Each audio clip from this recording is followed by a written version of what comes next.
बहुत ही खूबसूरत कलाम से नवाजा इकबाल अकरम वारसी साहब ने। हज़रात, इसके बाद सिर्फ 4 लोग बचे हैं। कुछ इसमें मोहतरम शख्सियात ऐसी हैं जिनके अशार सुनकर हम लोग अपनी इस्लाह फरमाएंगे, हम लोग इस्लाह फरमाते भी हैं। जैसे कि कादिर लखीमपुरी साहब जो तंज़ो मिज़ाह के शायर हैं और अभी वो गज़ल से भी नवाजेंगे और गज़ल से भी। डॉक्टर शफ़ी सीतापुरी साहब जिनसे हम लोग इस्लाह लेते हैं, डॉक्टर इखलाक अरगामी साहब और शारिक लहरपुरी साहब। हज़रात, आइए अब गुजारिश की जाए डॉक्टर इखलाक अरगामी साहब से, अखलाक अहमद अखलाक साहब से गुजारिश की जाए और अपने कलाम से नवाजें इस शेर के साथ कि लाश की जेब से एक पर्ची भी निकली थी जिस पे चूड़ी कंगन गजरा लिखा था। आपके सामने डॉक्टर इखलाक अहमद अखलाक। ठीक।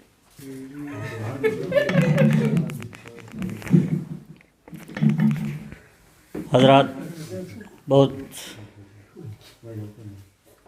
खुशी की बात है बतौर ख़ास आज का दिन, क्योंकि मिर्ज़ा शारिक साहब लहरपुरी एक अरसे से कोशिश कर रहे थे कि तशरीफ़ लाएं, लेकिन इस बार उनकी तशरीफ़ आवरी आखिरकार हो ही गई। हम सारे लोग यकीनन खुशनसीब हैं और उनका शुक्रिया अदा करते हैं कि वो तशरीफ़ लाए। हम लोगों का हौसला शायद यहाँ से कुछ और बुलंद हो। हज़रात गिरामी, इजाज़त चाहता हूँ, एक मतला बराए मतला समात कर ले पहले कि इल्तिजा ये है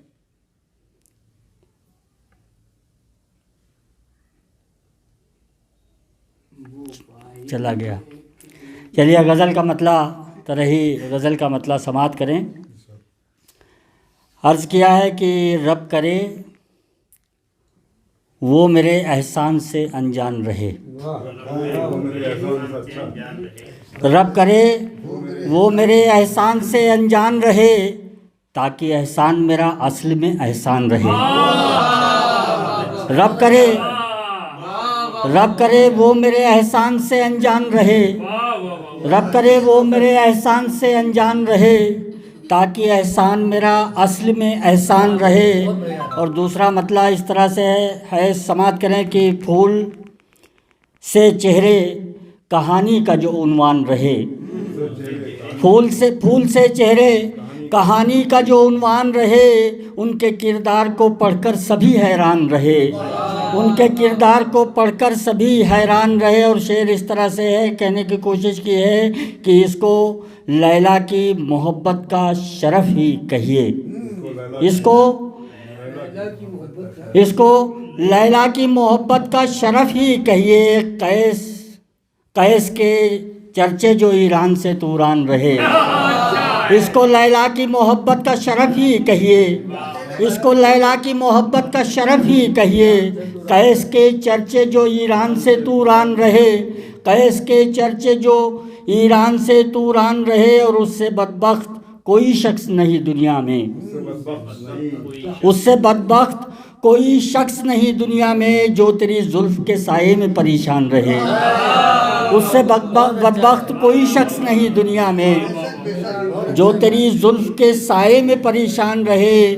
और इन दरख्तों की परिंदों की सदा कौन सुने, ये शेर बतौर ख़ास नफीस वारसी साहब की नज़र करना चाहता हूँ कि इन दरख्तों की परिंदों की सदा कौन सुने, अब न लुकमान रहे और न सुलेमान रहे।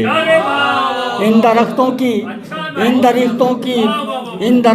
परिंदों की सदा कौन सुने, इन दरख्तों की परिंदों की सदा कौन सुने, अब न लुकमान रहे और न सुलेमान रहे, अब न लुकमान रहे और न सुलेमान रहे। और कोई तो हो जिसे महफिल में मुसलसल देखूं, कोई तो हो जिसे महफिल में मुसलसल देखूं, कोई तो हो जो मुझे जान के अनजान रहे, कोई तो हो जिसे महफिल में मुसलसल देखूं, कोई तो हो जिसे महफिल में मुसलसल देखूं, कोई तो हो जिसे महफिल में मुसलसल देखूं, कोई तो हो जिसे जो मुझे जान के अनजान रहे। और हुस्न हर दौर में फूलों की पनाहों में रहा, हुस्न हर दौर में फूलों की पनाहों में रहा, इश्क के पांव तले रेत के मैदान रहे, हुस्न हर दौर में फूलों की पनाहों में रहा, हुस्न हर दौर में फूलों की पनाहों में रहा, इश्क के पांव तले रेत के मैदान रहे। और बतौर ख़ास ये शेर कादिर लखीमपुरी साहब और डॉक्टर शफ़ी साहब की नज़र करना चाहता हूँ। ज़रा सा अल्फाज इधर से उधर किए हैं, शायद कुछ बात बन गई हो। समात के अर्ज़ किया है कि जो तेरा ध्यान रखे उसका मुक़द्दर बेहतर, जो तेरा ध्यान रखे उसका मुक़द्दर बेहतर, और वो मुक़द्दर का धनी जिसका तुझे ध्यान रहे, वो मुक़द्दर का धनी जिसका तुझे ध्यान रहे, वो मुक़द्दर जो तेरा ध्यान रखे उसका मुक़द्दर बेहतर, और वो मुक़द्दर का धनी जिसका तुझे ध्यान रहे। और ये इलियास चिश्ती की नज़र है शेर की, उस परी को भी परीज़ाद नहीं मिल पाया, उस परी को भी परीज़ाद नहीं मिल पाया, उस परी को भी परीज़ाद नहीं मिल पाया, हम भी बेमेल की शादी से परेशान रहे। उस परी को भी परीज़ाद नहीं मिल पाया, उस परी को भी परीज़ाद नहीं मिल पाया, हम भी बेमेल की शादी से परेशान रहे। और साथ रहता तो जफ़ाओं की शिकायत करते, ये उमर हनीफ साहब की नज़र है शेर, कि साथ रहता तो जफ़ाओं की शिकायत करते, अपनी दुनिया में वो क्यों हमसे पशेमान रहे, अपनी दुनिया में वो क्यों हमसे पशेमान रहे, और वो भी मेरे लिए मरहम नहीं आंसू लाया। इकबाल अकरम साहब की नज़र करता हूँ कि वो भी मेरे लिए मरहम नहीं आंसू लाया, फिर मेरे ज़ख्म हमेशा ही नमकदान रहे। वो भी मेरे लिए मरहम नहीं आंसू लाया, फिर मेरे ज़ख्म हमेशा ही नमकदान रहे। और अब तेरे शहर में कोई भी नहीं है, ये बशर साहब की नज़र है, रह कहे जाएँ। अब तेरे शहर में कोई भी नहीं है ऐसा जो मेरी दीद की हसरत में परेशान रहे, जो मेरी दीद की हसरत में परेशान रहे। और सरे मक्ता नज़र करता हूँ डॉक्टर एराज रहमान साहब की, समात करें। अर्ज़ किया है कि या तो महफ़िल में ही शामिल न किया जाए मुझे, या तो महफ़िल में ही शामिल न किया जाए मुझे, या तो महफ़िल से अलग ही मेरी पहचान रहे, या तो महफ़िल से अलग ही मेरी पहचान रहे। और मक्ता समात करें कि कौन सम्मान का सम्मान करेगा इखलाक, कौन सम्मान का सम्मान करेगा इखलाक, वो रहे लोग न वो मान के अब पान रहे, कौन सम्मान